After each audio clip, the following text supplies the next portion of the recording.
അവാർഡിൽ എനിക്ക് തോന്നുന്നു സന്തോഷമായിട്ടുണ്ടാവും.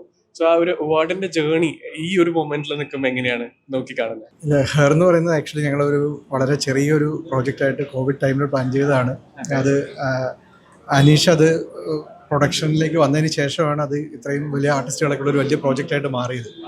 അപ്പോൾ അതിന് കിട്ടിയൊരു റിസപ്ഷനും ഇപ്പം ഫിലിം ക്രിറ്റിക്സിൻ്റെ ഈ ഒരു ബെസ്റ്റ് ഒരു ഫീമെയിൽ ഓറിയൻറ്റഡ് ഫിലിം എന്നുള്ള രീതിയിൽ കിട്ടിയ റെക്കഗ്നിഷനും ഒരുപാട് സന്തോഷമുള്ള കാര്യമാണ്.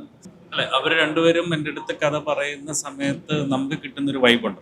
ആ സബ്ജക്റ്റിൻ്റെ ഒരു കണ്ടന്റ് വൈസുള്ള വൈബ്, അതൊരു സാധാരണ രീതിയിൽ പറഞ്ഞു പോകേണ്ടതല്ല. അത് കുറച്ചും കൂടെ പവർഫുൾ ആയിട്ടുള്ള മലയാള സിനിമയിൽ നിൽക്കുന്ന പവർഫുൾ ആയിട്ടുള്ള ഫീമെയിൽ ഓറിയൻറ്റഡ് ആയിട്ടുള്ള സിനിമ ആയതുകൊണ്ട് ആ ഫീമെയിൽ ക്യാരക്ടർ ചെയ്യുന്ന അത്രയും പവർഫുൾ ആക്ടേഴ്സ് ആയിരിക്കണം എന്നുള്ളത് കൊണ്ട് തന്നെയാണ് നമ്മൾ അങ്ങനെ തീരുമാനിച്ചത്. അങ്ങനെ കൂട്ടായ്മ എല്ലാവരും കൂടെ നിന്ന് സംസാരിച്ച് അത് അങ്ങനെ തന്നെ തീരുമാനിക്കാം, അങ്ങനെ തന്നെയാണ് ഞങ്ങൾ അപ്രോച്ച് ചെയ്തതും. ആ അപ്രോച്ചിൽ അവരെല്ലാവരും ഭയങ്കര പോസിറ്റീവായിരുന്നു. നമ്മൾ അപ്രോച്ച് ചെയ്ത ആർട്ടിസ്റ്റുകൾ എല്ലാവരും വളരെ പോസിറ്റീവായിട്ടാണ് ഓരോ കഥയ്ക്ക് വേണ്ടി നമ്മൾ അപ്രോച്ച് ചെയ്ത ആർട്ടിസ്റ്റുകൾ വളരെ പോസിറ്റീവായിട്ടാണ് അതിനോട് ആദ്യമേ തന്നെ പൂർവ്വശേഷി ആയാലും പാർവതി, രമ്യ, ബിഷൻ, ലിജോ, ഐശ്വര്യ രാജേഷ് എല്ലാവരും. അപ്പോൾ അങ്ങനെ അവർ പെട്ടെന്ന് ഓൺ ബോർഡ് ആകുമായിരുന്നു പ്രോജക്റ്റിൽ.